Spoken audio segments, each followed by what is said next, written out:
মাথার চুল এরম সিস্টেম করে রাহে। এই যুবক, একটা যুবক খারে কছেন তোমার চুল দেখে কোন ছেলে আই লাভ ইউ কয়? কইলে তোমার যৌবন দেখা, কইলে তোমার চেহারা দেখা, তুমি চুলকে মাথার মধ্যে এই ধরনের রাখছো খ্রিস্টান নাসারার মতো। হ্যাঁ, এটা চুল কুত্তা দেখেও ডরা, বুঝছো? বিশ্বাস করুন, কুত্তা ফকিরি মা তাৎকে আর বিরা বানছে। যারা যুবক আছে আইনে যদি দোয়া করেন, আল্লাহ তুমি আমার এরকম একটা স্ত্রী দিবা আবিদা সলিহা নেককার, যে স্ত্রীটা বিয়ে করার পরে আমি জান্নাতে যেতে পারি। উমা হ্যাঁ এটা দোয়া করবো। কইতে একটা দরিয়া লই আইছে মাশাআল্লাহ, আইনে ঘরে লই উড়াইছে, বাহাও জানে না মাও জানে না, বাপ মা জিগা এটা কেডা? কো বাবা এটা তো হেডিয়া, এটা বলে হেডিয়া। তুমি যে টিয়া পয়সা দিসলা পরীক্ষা মরীক্ষার যা সব এর পাশে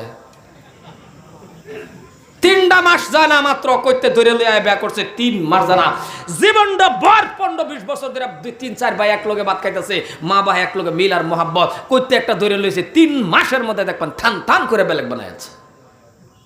কথা বেশি কইতেছে নাকি আল্লাহ বুঝলো। মুসলমান ভাইয়ের আমার, এইবার আপনি বিয়া শাদী করছেন, ফুলাফান লাগে।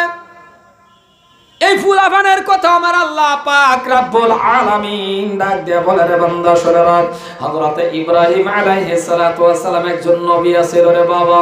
80-90 বছরের মধ্যে দোয়া করে আল্লাহর কাছে বলছিলেন, আল্লাহ রব্বি হাবলি মিনাস সালিহিন। মুনাজাত করে করে এই দোয়াটা বলছিলেন, গো আল্লাহ আপনি আমার একটা সন্তান দিবেন, নেক সন্তান। আল্লাহ পাক রব্বুল আলামিন এমন একটা সন্তান দিল গো, হযরতে ইসমাঈল আলাইহিস সালাতু ওয়াস সালামকে দান করে দিল।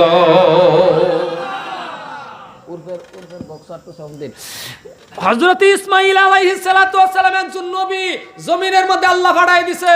আল্লাহর কাছে চাইছে 80-90 বছর বয়সের সময় ইব্রাহিম নবী চাইছে, আন্না কোনোদিন যদি না চাইতে আমার করার কিছু না, আমি হিয়ায় দিতেছি। আন্নাও চান আল্লাহ সেরা আনছেন না চাই বহুত, এবার দোয়া জানেন আল্লাহ আমার সেরা দাও। কোন একটা কিতাবের মধ্যে নাই জানি 2-4টা সেরা হইলে আন্না নবীজির পার্শ্ববর্তী জান্নাতি। কিন্তু হাদিসের মধ্যে আছে আল্লাহ নবী কইছে যে একটা মেয়ে হইছে, 2টা মেয়ে হইছে, এরকম 3-4টা তোমার 3টা মেয়ে হয়ে গেছে, হুইনারা হ তুমি আমার একেবারে লগে পার্শ্ববর্তী জান্নাতি তুমি। সুবহানাল্লাহ, সুবহানাল্লাহ। অনেকের অসুবিধা হইতাছে কি আমার কথা? কিছু আমরা খাস লোতের বিষয়ে ওয়াজ করতেছি, নালে হিস্টোরি কই আমরা বেমার যেটা হেডা কইতাছি। এই ধরনের দোয়া করুন, করে না সানা মুসলমান ভাইয়ের আমার। এইবার আপনার টাকার দরকার, টাকার দরকার না আছে না? কথা কই না দিই, টাকা দরকার আছে রে বাবা। ও মুসলমান শুনে রাখুন, টাকার দরকার আছে। টাকাটা কেমন করে চাইবেন জানেননি? আমার আল্লাহ পাক রব্বুল আলামিন বলে, বান্দা রে যখন তুমি 5 ওয়াক্ত নামাজটা কায়েম করবা, টাইম হয়ে গেছে নামাজ আদায় করো। যখন 5 ওয়াক্ত নামাজ তুমি কায়েম করবা, আমি আল্লাহ পাক রব্বুল আলামিন তোমাকে 5টা পুরস্কার দান করে দিব। 1 নম্বর পুরস্কারের কথাটাই বলি বাবা, আরো 4টা পুরস্কার আছে, কথা বলার সময় আমার কাছে নাই। 1 নম্বর পুরস্কার হলো যখন আপনি নামাজটা কায়েম করবেন, আল্লাহ পাক রব্বুল আলামিন বলে, বান্দারে রিজিকের অভাব চিরতরে দূর কইরা দিব। 1 নম্বর পুরস্কার দাই, রিজিকের অভাব তোর জিন্দেগির লাগি আমি দূর করে দেব। কিন্তু বান্দারে তুই আমার একটু টাইম দে, তোর এই কপালটা মাবুদরে সিজদা দে। এ বান্দা তোর মনে কি চাই না আমি আল্লাহর লগে আলাপ করবার, তাহলে তুই খারে পর নামাজ। কোন মানুষ যদি বলে আলহামদুলিল্লাহি রাব্বিল আলামিন, আল্লাহর লগে আলোচনা হয়। সুবহানাল্লাহ, সুবহানাল্লাহ। ভাগ্য কইছে সুবহানাল্লাহ। একটা মানুষের ভাষার দিক না, জোরে কই সুবহানাল্লাহ। কোন মানুষ যদি নামাজে দাঁড়ায় যান, আল্লাহ পাক রব্বুল আলামিন ডাক দিয়া বলে, বান্দা যখন তুই নামাজের মধ্যে সূরা কেরাত তেলাওয়াত করস, আমি আল্লাহর লগে আলোচনা হয়। যখন তুই সিজদা দেস, এরে বান্দা আমি আল্লাহর সাথে বান্দা তোর নামাজের মাধ্যম দিয়েই মেরাজ হয়ে যায়। তাহলে আর কি দিত আল্লাহ? আল্লাহ কো বান্দা নামাজের মাধ্যম দিয়ে আমি আল্লাহর লগে তোর মেরাজ। ওখানে আমরা রয় না কে যে আমরা যে হুজুর আমরা তো চাই আল্লাহ দেয় না কে, নিজেরে নিজে কুশন করুন, না দেওয়ার কারণ আছে। আমরা মসজিদও মনব কথা কেন মনব, মসজিদও ঢুহার লগে লগে আমরা দাঁড়ালে ধরে না, মিরহি বেমার উঠে না। 10-15 মিনিট ভিতরে থাকিয়ে দেখবেন খালি কোন সময় বাড়াইব, কোন সময় বাড়াইব। মসজিদও মনই বয় না তার। 1-2 মিনিট যদি ইমামে দেরিং করে, ও মা গো, দেখবেন গরির দিকে চায়াতে হ্যাঁ আর ইমামের দিকে চায়াতে হ্যাঁ। ক্যা মসজিদ মনটি হ্যাঁ না? মসজিদ না আল্লাহর ঘর? তুমি মসজিদের মধ্যে নামাজ পড়ো না। আজকাল যদি নামাজটা সুন্দর করে পড়তান, ইমামের পিছনে ফুরুন, আল্লাহ ফুরুন, নেওয়াত বান্দা যদি এমনি সিজদার মতন সিজদা দেন, ইমামের পিছনে যদি দাঁড়ায় থাকে, যদি সূরা কেরাতের দিকে মন দেন, হরফে হরফে আন্নারা আমার আমল নামার মধ্যে আল্লাহ 10টা করে নেকি দান করবো। হরফে হরফে নেকি দিব কইতে সুবাহি মক্তব্য পড়ছুন না, আলহামদুলিল্লাহ সূরা জানুনি না, সূরা ফাতিহা জানুন না, সূরা ইখলাস জানুন না, কলা গাছের মতন খারে হতে হয় খালি। এই যে খারে হেজর হইছে মন নমজ না কই হ্যাঁ ও কইতারে না। এসব নমাজ পড়তাছে, ইমামে পড়াইতাছে, হ্যাঁ পিছনে খাড়া রয়েছে। ইমাম সাহেবের সূরা কেরাতের দিকে আর ধ্যানই নাই। ইমাম সাহেব যখন পড়তাছে, সূরা কেরাত পড়তাছে ফট করে গেছে গা লাইন। বাবা লাইন গেলে তো আন্দারি হয় না, কি কই জোরে কোনা কি হয়? লাইন যে গেছে গা আন্দার হয়ে গেছে। হ্যাঁ যে নেওয়াত বান্দা কই যে আছেন দেন তার নাই, চোখ খুললে দেখে মা গো আন্দার হয়ে গেছে। হ্যাঁ ফট করে লাইন গেছে গা, হ্যাঁ কই বইছে হ্যাঁ নমজ হ্যাঁ কই বইছে হ্যাঁ। আচ্ছা নমজ হ্যাঁ চলে, এই কথা কই নাকি? নমজ হ্যাঁ চলে, আন্দার হয়ে গেছে, আন্দার উগা যেটা মলো হেডা উগা। ইমাম সাহেব সূরা পড়বো, হ্যাঁ খালি কান পাত্তা সূরার দিকে খেয়াল রাখবো। আন্দার হয়ে গেছে, নমজ থাকে ক হ্যাঁ হ্যাঁ যখন কইছে লক দে একটা ক দূর নমজ কথা ক হ্যাঁ ক বারে বসে তো বারোইতো না কি হইব? সূরা কেরাতের দিকে মন নাই, কিচ্ছু জানে না।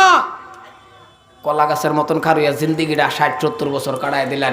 আল্লাহর কাছে কি জব দিবেন বাবা? কি জব দিবেন আল্লাহর কাছে? খারাপ পাই না যায়, কি জব দিবেন? আর যদি সূরা কেরাত জানতেন তাহলে ইমাম সাহেব যখন কইতো আলহামদুলিল্লাহি রাব্বিল আলামিন, পিছনের মুক্তাদির ধ্যান আসবে, এখন ইমামে পড়বে আর রহমানির রহিম। ইমাম যখন পড়বে আর রহমানির রহিম, মুক্তাদির অটোমেটিক অন্তরের মধ্যে আসবে, এখন ইমামে পড়বে মালিকি ইয়াউমিদ্দিন। আইব না নাই? কথা কয় না আইব না নাই? এই জন্য আসে না রে বাবা, ধ্যান খেয়াল মনে মনে কেন আসে না গো? না আসার কারণটা হলো রে বাবা সূরা কেরাত জানি না রে বাবা। এই জন্য আমি কিন্তু আগেই বলছি আজকে লাম্পা ওয়াজ করব না, কম সময়ের ভিতরে বক্তব্য শেষ করব।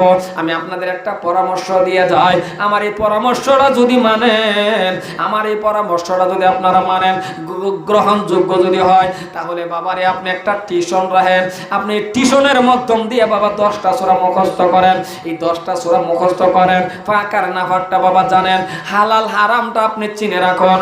এমন অবস্থার মধ্যে যদি আপনি পাকার নাফাকটা জানেন, হালাল আর হারাম যদি আপনি শিখে রাখুন, এতটুক ইলম শিক্ষাও যদি আপনার জীবনে আপনি করতে পারেন, আপনিও পারবেন মসজিদের ইমামতি করার জন্য,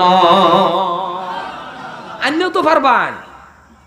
কিন্তু আজকে বাবা পারে না। হাই সেকেন্ডারি পাস করছে, এমএ পাস, বিএ পাস, এটাই আমার একটা দুঃখ, এটাই আমার যুবকের দিকে একটা দুঃখ। MA pass, high secondary pass, high ডিগ্রির অভাব নাই, আরো বহু থাপা দাক। আমার ছেলে উকিল, কয় না কথা করে কয় না নাই? এর মতন গৌরব কি আরো আছে? এটা তো একটা আনন্দের কথা। আমার ছেলে উকিল, কত আনন্দ। আমার ছেলে বিএ পাস, এটা কিন্তু বিরাট ভালো আনন্দ। কিন্তু আমার একটা দুঃখ হলো, একটা বিএ পাস ছেলে, একটা এমএ পাস ছেলে যদি সূরা ফাতিহাটা শুদ্ধ করে কইবার বানা কইছেন, এর মতন কপাল পুরা এমএ পাস আছে? যে হুজুর এটা নিয়ে কইলেন কিবা? আরে এটা কইলেন কিবা? আমি জামা তো লইয়া গিয়া দেখছি, তো জামা তো আমি লইয়া গিয়া দেখছি। এমএ পাস হয়ে গেছে, মাস্টার আমার লগে গেছে, মাস্টার, স্কুলের মাস্টার।